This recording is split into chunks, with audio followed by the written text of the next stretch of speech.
It's the final word. Adam Collins with you. Thank you to David Bumble Lloyd for telling us all about his heroics for the Lancs over 70s last week, and we'll track that story as it goes. Now sat next to me outside here at Eisenhower Park is Andrew Leonard, who is he's the king of the associates, let's call it for what it is.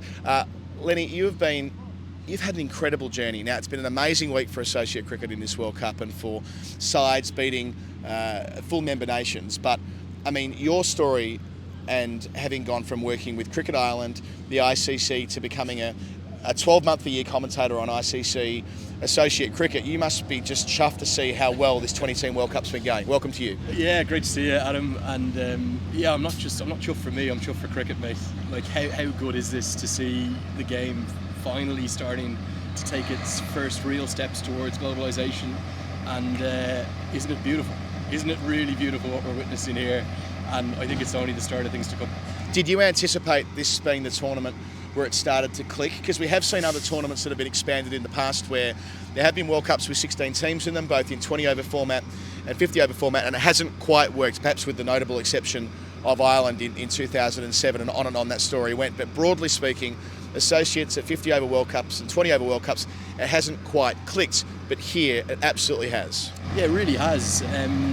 And look, the most transformative thing I think about this World Cup, it's not the fact it's 20, it's the fact it's 20 right from the start. Yes. So 16 previously was great, but it was very much a preliminary stage. They called it a group stage. It was a qualifier. It was fucking bullshit. It wasn't a World Cup. Not my words. They were rocking up for a week beforehand to make everyone feel better and sell a few more ads. And the big problem was with that was you often had very high-profile warm-up games at the same time as actual critical group games. I think probably most famously was at West Indies and Scotland at the same time. Oh, yeah. As an India warm-up game in 2022 down in Australia, Hobart. Geelong, Namibia beating Sri Lanka. Yep. Same thing.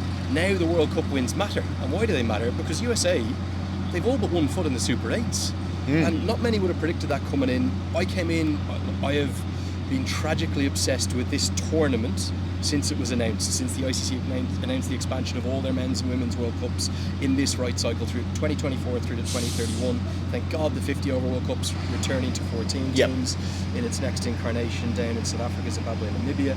I thought we might see 4 wins for the associates against full members.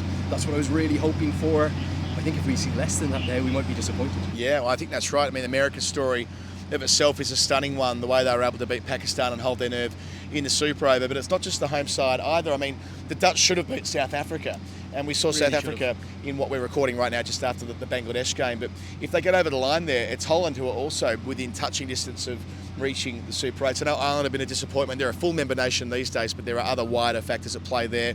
And you're well placed to talk to that, but we're not really focused on full members in this conversation. They're my second love, Ireland. Naturally. But we're seeing teams win their first World Cup games.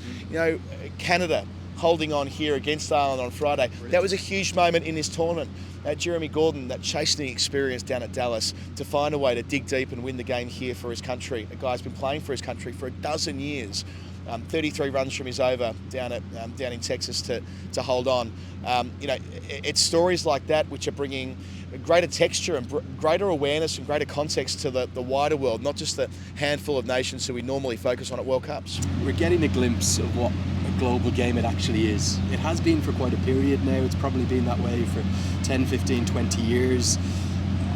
The irony is, a lot of people have criticised the ICC at not expanding their World Cups. The thing that has the associates so well placed is actually those ICC pathways, which are better than ever. There's more meritocratic cricket with context than we've ever seen before. The thing I've been most privileged to do over the last 3-year cycle, prior to this new one, from really the end of COVID through to the end of 2023, was bring those games, 541 matches across the men's and women's T20 World Cup and ODI World Cup pathways. Broadcast, basic streams, 6 camera streams, but they were never broadcast before. And all of a sudden, people's eyes were open to, hold on, there's 30,000 people that go to a game at the TU International Cricket in Kathmandu. Hold on, you're getting 2,000 people at a game in Papua New Guinea and they're dancing in the stands. The scenes when Uganda qualified. Yes. happy to admit I was in floods of tears watching them dance joyously at their celebration. They've now won a World Cup game. Yeah. Okay, they got hammered by the West Indies, yes. And you're going to see the occasional mismatch, even within a 20-team World Cup. But think of the quality of the teams that aren't here, and rightly not here. They didn't qualify because there's a meritocratic pathway. You don't get through the qualifiers, you don't get here. Well, a full member in Zimbabwe aren't here. Zimbabwe, UAE are a brilliant team. Yeah. Mohamed Wasim is one of the best T20 batters in the world. He's not here. Ayaan Afzal Khan is a wonderfully talented young left-arm spinner. They beat New Zealand last year. So it's not just the 20 here, there's further depth beneath that. Saudi Arabia beat Hong Kong at the ACC Premier recently. They're really doing good things with homegrown players, with the man who started out Afghanistan's journey, Kabir Khan, is their head coach. So there's a lovely potential and possibility all of a sudden to what a global game could be. I'm so glad for two things. One, that it's a 20-team World Cup. Two, that it's an open draw. And finally, the fact that it's once every 2 years. Some people give out about there being too many World Cups. But what we saw in 2016 was a brilliant T20 World Cup in India. And then at the end of that World Cup, we didn't actually end up seeing another one for 5 years. It was supposed to be 4, but 5 because of COVID. We saw a Namibian player retire because he said, well, I can't get back to the world stage. I'm not going to get to a 10-team World Cup. He went off to play domestic cricket, Christy Leon, in New Zealand. So all of a sudden, there's joy, isn't there? Like, we tell the stories of these men and women because they're incredible stories. And it's not all about... I love watching Virat Kohli bat as well. I love watching Shah Afridi. What an occasion it was here yesterday. But there's much more to cricket and the world of cricket than that. And I think everyone's almost looking into this. I don't know if Pandora's box is the right expression. They're looking in and going, wow, isn't this beautiful? Isn't it brilliant? Can we have more of that? You've summed it up so nicely there, and the Nepalese story that you touched on briefly. For those who don't know, who are listening or watching this, you are a massive celebrity in Nepal now because you've been leading the television coverage over there through those basic streams, but having worked on a lot of those over the years, they do a lot of heavy lifting, 6 cameras, and your lived experience now, being down there at Dallas the other night, being mobbed by the Nepalese fans, that Dallas venue, how brilliant has that been? Packing it out day after day with diaspora who are identifying cricket being a sport for them in the country where they live. Yeah, and I won't lie, that was one of the most emotional days and experiences I've ever had. I said that coming into the day, win, lose or draw, it didn't kind of overly matter in a funny way. Obviously if they'd won, God knows what would have happened, but there was 7,200 people there. I reckon 7,100 of them were supporting Nepal and they had come from every corner of this country.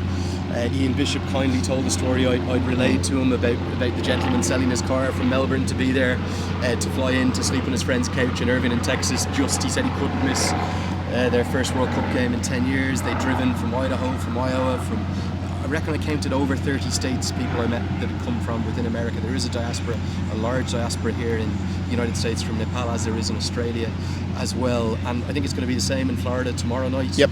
There's real stories of people. I was at a fan event yesterday with 400 or 500. All of them are going from New York. Wow. So I think the planes going down tomorrow morning are all going to be full of Nepalese people. And look, it's not just Nepal. They're kind of almost the poster child for it. I'm lucky to have this massive affinity and affection for the country. It's a very genuine affection. I love my nickname. I love being called the Takludai, the bald elder brother.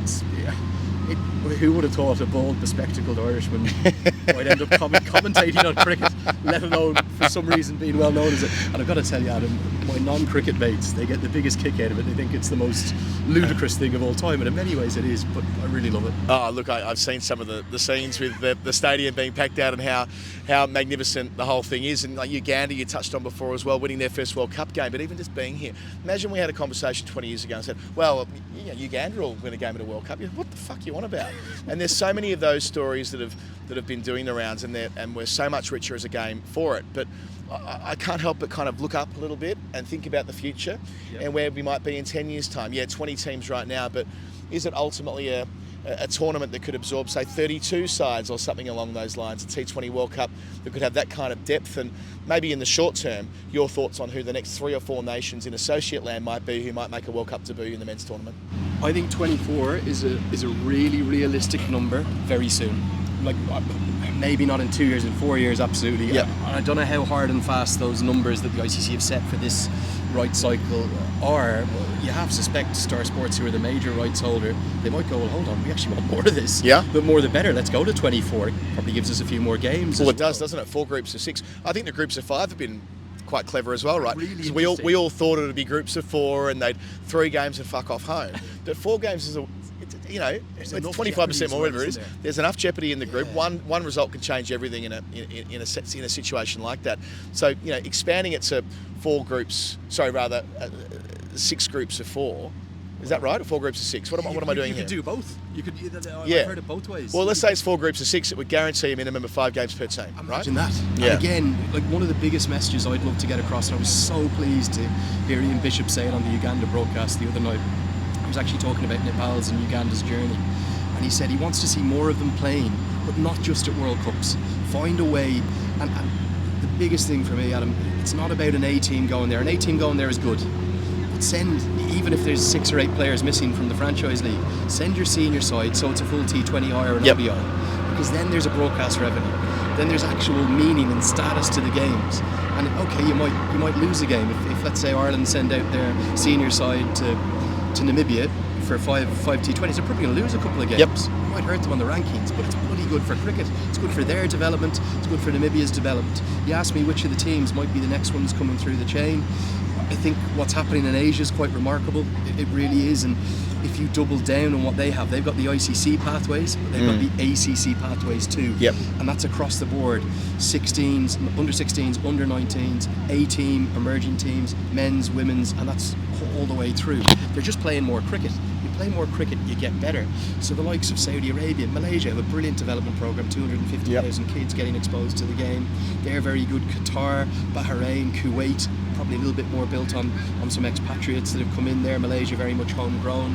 Hong Kong are underperforming for me for the ability of their team, without doubt, and the history and the culture of cricket that they have. And then the sleeping giant really is Europe and Africa. The amount of cricket they're playing there now, Nigeria could be there a lot sooner than you'd think. The athleticism, the raw talent is outstanding. Steve Tikolo's their head coach. You couldn't find a better guy to learn from. And then credit to the European Cricket Network guys. I know it's at a lower level, but you look at the amount of cricket being played in Europe right now, that can only start to see that really progress. And that's the largest. I think there's just over 90 nations tried to qualify for this T20 World Cup. Over 30 of them came from Europe. I think it was 32 in total. So that's the largest area. Someone like in Italy, Denmark really need to get themselves back to where they could be. They've lots of potential as well. Bermuda, when you go across the Americas, certainly they're not far off. 24 teams, definitely. 32 in 10, 15, 20 years, absolutely. Beautiful. Andrew Leonard, I can't think of anyone better to speak to about this extraordinary story. You have been a massive part of it. You should be very proud of the week that we've just experienced here in America and the Caribbean as well. May there be many more of them, and thanks for being part of the Final Word. I've been the smallest part of it, but it's been a great honour to keep telling those guys and girls stories, and love the work you're doing. Thanks so much for having me on.